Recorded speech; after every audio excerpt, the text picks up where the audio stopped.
This is your reality check.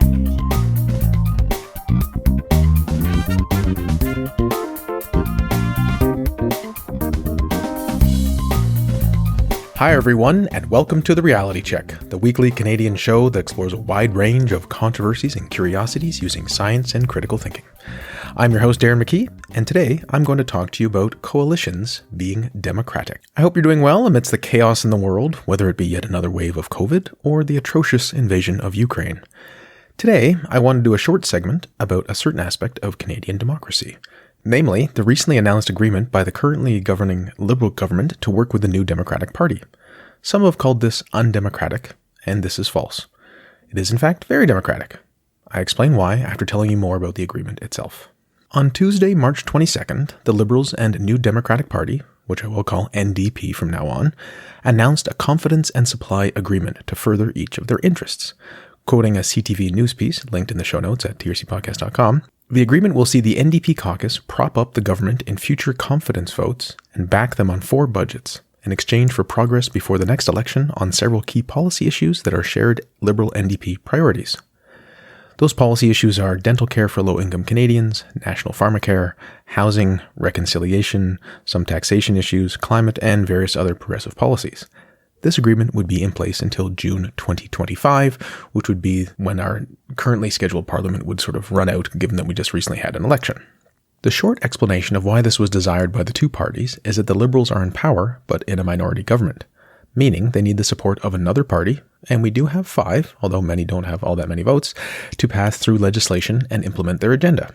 To clarify, of the 338 seats in our federal parliament, the Liberals currently hold 159, the Conservatives have 119, the Bloc Québécois 32, the NDP 25, the Green Party has 2, and there's 1 independent MP.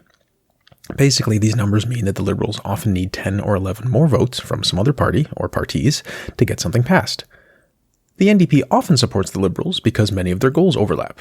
By making some of this intermittent support more formal, the NDP can actualize more of their policy platform, while the Liberals get to remain in power, exercising their policy platform, and neither party has to worry about an election in a year or two, which is usually how long minority governments last. It's quite important to note that nothing is binding here. If the NDP believe the Liberals are not doing enough on their policy issues, they can pull their support at any time. I think Jagmeet Singh, the leader of the NDP, said something like they're going into it like a marriage. Well, hopefully it works out, but if it doesn't, it doesn't. And if they do pull their support, the Liberals would have to find votes from another party, or we'd perhaps have another election. So we might still have an election in a year or two. It depends on how well they can work together. The announcement of this confidence and supply agreement, unsurprisingly, led to a range of reactions amongst the Canadian population and commentators. Some have said it was undemocratic, that this isn't what people voted for, and that this coalition was a backroom deal. Let's take that last one first. Those of you who have been paying close attention may have noticed that I haven't been using the term coalition, but instead confidence and supply agreement, or deal. Why? Well, that's because that's what the Liberal NDP agreement is. It's not a coalition because that word usually means certain things in a political context. Quoting Wikipedia, in a parliamentary democracy, confidence and supply are required for a ruling party to retain power in the lower house. A confidence and supply agreement is one whereby a party or independent members of parliament will support the government in motions of confidence and appropriation or budget votes by either voting in favor or abstaining. However, parties and independent members normally retain the right to otherwise vote in favor of their own policies or on conscience on legislative bills. A coalition government is a more formal arrangement than a confidence and supply agreement in that members from junior parties other than the largest, gain positions in the cabinet and ministerial roles and may be expected to hold the government whip on passing legislation. In short, they'd be more formally integrated into the governance structure. So given that the NDP have no positions in the Liberal cabinet, nor ministerial roles, it is not a coalition as the term is used. But Darren, the title of your segment is that coalitions are democratic. Yes, bonus points for those paying extra attention. I chose that title because it is true, and even though the current agreement is not a coalition, even if it was a coalition, it is still democratic. Meaning I'm prepared to make the stronger case, even though the current situation would require a less argumentative strength. Also, I don't really care that much. If you want to call it a coalition, fine. But I guess technically it's not for people who care about the meanings of things. Before moving on to the other reactions, let's quickly talk about the phrase the backroom deal. I find this one amusing because I think all political parties engage in discussions with each other in private, but are likely to publicly state it is a bad thing when other people do it. People negotiate and compromise in private as it makes sense for them to do. No real issue here. Okay, moving on. Undemocratic and not what people voted for. These are some other words that were said. These sort of blend together, but let's think about what people vote for when they vote. Well, when they vote, most people are voting for their party or their candidate to win. Assuming they're rational actors, they often hope that the party that they voted for wins enough seats to implement policies they believe in. There's nuance here, of course, and it's not always true. But when someone in Canada votes for a certain party, they want that party to win. When you're voting for, say, the Bloc Québécois and you're in Canada, you don't usually believe the Bloc is going to win because they wouldn't win federally. They're very localized to mostly getting support from Quebec. But you hope that they would get sufficient number of representatives so that their interests can be represented in government.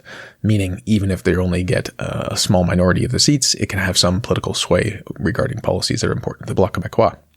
This is similar to the Green Party. With 2 seats out of 338, that's obviously not going to create a lot of sway, but perhaps there's an opportunity sometimes to have some sort of nudging here and there, or at least have their voices heard in Parliament. But we don't just have to look at what people voted for at the individual level. We can look at the aggregate level. In this case, overall, Canadians voted for Liberals to almost have a majority government, but not quite. Meaning that the Liberals need the support of another party to get anything done, to pass legislation, to deal with issues. In this sense, Canadians voted for parties working together. Is the outcome what many individual Canadians wanted? Well, no, probably not. But no one person gets to decide how things go. That's generally how our democracy goes, and that's how it works. So one can complain that they don't like what's going on, but this agreement is not undemocratic. In fact, I'd say it's more likely that calling it undemocratic is itself undemocratic, because liberal democracy is more than just elections. It is about our institutions and norms and people understanding the system and trusting it to work in certain ways. Saying that it isn't, when in fact it actually is a diminution of the system and social trust. Further, I think this confidence and supply agreement is actually more democratic because more voter preferences are being implemented by a majority of the seat holders, if we combine the Liberal and NDP. I'm now going to quote Rick Salutin from the Toronto Star talking about this whole situation and how many votes the actual parties got. Quote, "With just over 50% of votes last election, it's a real majority. If such democratic initiatives fluster you, maybe you shouldn't be a party leader. When those leaders say that this isn't what Canadians voted for, I'd say it's exactly what they voted for if you aggregate vote totals. Parties have policies. When you vote for them, you vote for those. The true democratic disorder is when a party receives around 40% of votes, but gets 60% of seats in Parliament, and then imposes their will on the country as if they've received a true mandate. That's delusional, yet it's become our political norm. The last time a majority of seats accompanied a majority of votes was in 1984, so quite some time ago. Now, this segment is not the time for an exploration into the validity of different voting systems, because there are pros and cons to all of these different things, and what counts as, representative is an interesting and important issue. But I just wanted to highlight that by definition, minority governments have to work with other parties. So when they work with other parties, our democracy is working. And if you're seeking a different type of electoral process, like proportional representation, then such a system will likely lead to more instances of having parties that have to work together. This is in fact how many other parliamentary democracies function in other countries. Canada is a bit anomalous in that it doesn't have more of these agreements or coalitions.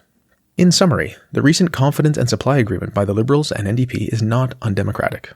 In aggregate, it is what people voted for, and in some ways, it is more democratic. It is more than fine to say that you don't like it, but just say that, instead of spreading false and misleading information about Canada's parliamentary democracy. Until next time, think better to act better.